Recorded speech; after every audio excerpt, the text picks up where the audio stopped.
Hello, everyone, and welcome back to our ongoing discussion of The Sun Also Rises. Here we go with Chapter 3.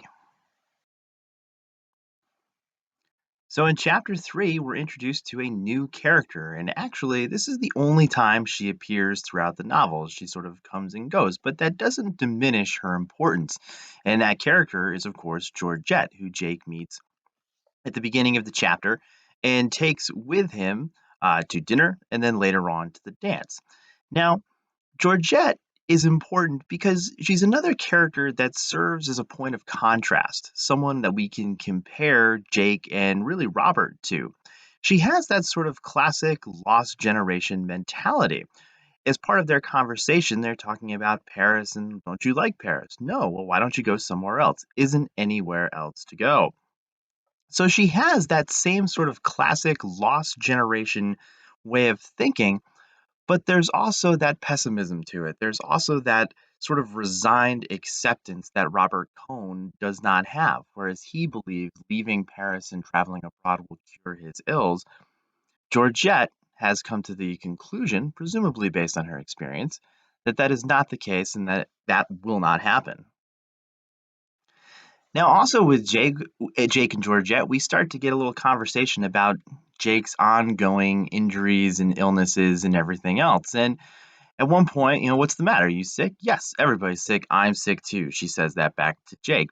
And this is our first real uh, indication of what we referred to previously as the unreasonable wound, right? Something that happened beyond the control of the character that they have to deal with. And it ties into this lost generation because this is sort of that mentality post World War One, right? Everybody's sick. There's sort of that emotional toll that everyone had paid coming out of the war and that they're all sort of dealing with.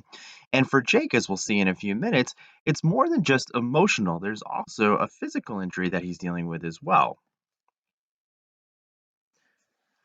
Now, sometimes readers don't often pick up on this. There are years where we read this book where people are shocked to learn that Georgette is actually a prostitute. Now, when you think back on it, how did Georgette and Jake meet? Well, Jake was sitting at a table at a cafe outside on the sidewalk, and Georgette was walking back and forth. I mean, Jake doesn't really pick her up so much as he solicits her, and there's also proof later on when Jake goes to pay her, and of course, he doesn't know her at all. But as part of their conversation, right, Jake makes an interesting statement when talking about why he's sick and what's wrong with him. And he says, it doesn't make any difference with me. It doesn't make any difference with a woman. Well, that's pretty curious. As it turns out, right, Jake is impotent. As a result of his injuries from the war, okay, and we'll see this specifically in chapter 4, right, Jake cannot have that physical relationship with a woman. So it really creates some interesting questions for us. Why on earth would he solicit and spend time and money with a prostitute? Is this some sort of result of his physical injuries or his emotional injuries? What's going on? Is this, some sort of coping mechanism he has? Is some sense trying to feel some sense of relationship with someone, even though he knows that physical relationship is impossible? Now, Georgette herself is an interesting woman, right? And we've got this really sort of bizarre scene in the restaurant with Jake's friends and then later on at the dance. And it can be kind of hard to kind of keep track of who's speaking and what they're talking about and the sort of aimlessness, if you will, of their conversation. But I think it's important because with this conversation, specifically with the one with Francis, we can see that Georgette very much can see through all the BS, all the crap. She can see through the facade that the others put up, that they try to act a certain way, and she can kind of see the truth about each one of them. And really, that short conversation with Francis really highlights this. It's clear that Francis is not at all disillusioned by the world in which she exists. And that's not really much of a surprise, given that her experience must be dramatically different than the others.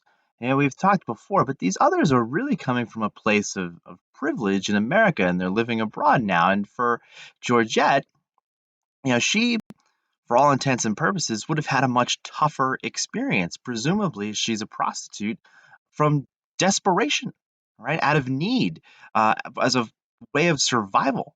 So she would have a completely different perspective on the world, particularly a much harsher one, grounded in those experiences than the others. So let's talk more about Jake and his injury. As I said before, Jake is impotent, and we'll get into that in a little bit more with chapter 4, as you may have seen already, when we see Jake retelling learning of his injury and sort of meeting with one of the Italian colonels. And what's interesting about this is when they're at the dance and Lady Brett Ashley arrives with a group of gentlemen. And Jake says to us, I know they are supposed to be amusing and you should be tolerant, but I wanted to swing on anyone, anything to shatter that superior, simpering composure. And he's talking about a group of homosexual men that have come to the dance, right? They have come with Brett and it riles him up. And I think there's a lot to this because for Hemingway, there's a direct link between masculinity and identity, right? Is Jake prejudiced? Is he a homophobe? Maybe, maybe not. We really don't know.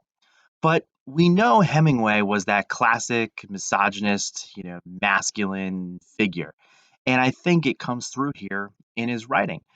Jake is very angry at these men because in his mind, they've given up something, their masculinity that he has had taken from him. He didn't do anything to just make that decision. It was out of his control and now he has to deal with it.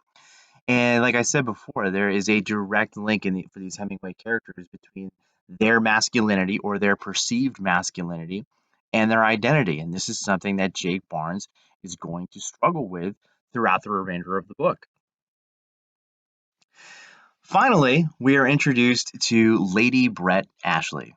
All right. Clearly, there's something between her and Jake. There's a little bit of an experience there. There's a little bit of a history there, and so that'll be something that we'll have to keep an eye on as well. Um, as they're dancing, right?